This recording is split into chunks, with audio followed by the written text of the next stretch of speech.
హైదరాబాద్ స్వయంగా కేంద్ర మంత్రి బండి సంజయ్ తెలంగాణలో ఇళ్ల నిర్మాణానికి నిధులు ఇవ్వబోమని ప్రకటించడం ఫెడరల్ స్ఫూర్తికి విఘాతమని బీఆర్ఎస్ ఎమ్మెల్సీ కల్వకుంట్ల కవిత అన్నారు. ఇది ముమ్మాటికి రాష్ట్రాల హక్కులను హరించడమేనని స్పష్టం చేశారు. గణతంత్ర దినోత్సవం సందర్భంగా రాజ్యాంగ పరిరక్షణపై తెలంగాణ జాగృతి విద్యార్థి విభాగం ఏర్పాటు చేసిన సెమినార్లోని ఎమ్మెల్సీ కవిత కీలకోపన్యాసం చేశారు.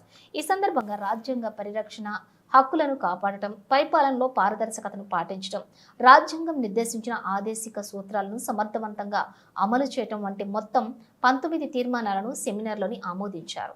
ఈ తీర్మానాలతో పాటుగా ఎమ్మెల్సీ కవిత రాసిన లేఖను త్వరలోనే విద్యార్థుల్లో రాష్ట్ర గవర్నర్ను కలిసి అందించనున్నారు.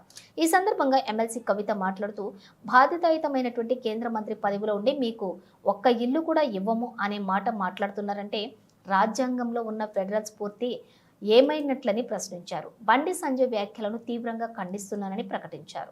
కేంద్రంలో ఏ పార్టీ అధికారంలో ఉన్నా రాష్ట్రాల హక్కులను హరించే అధికారం దానికి లేదని సూచించారు.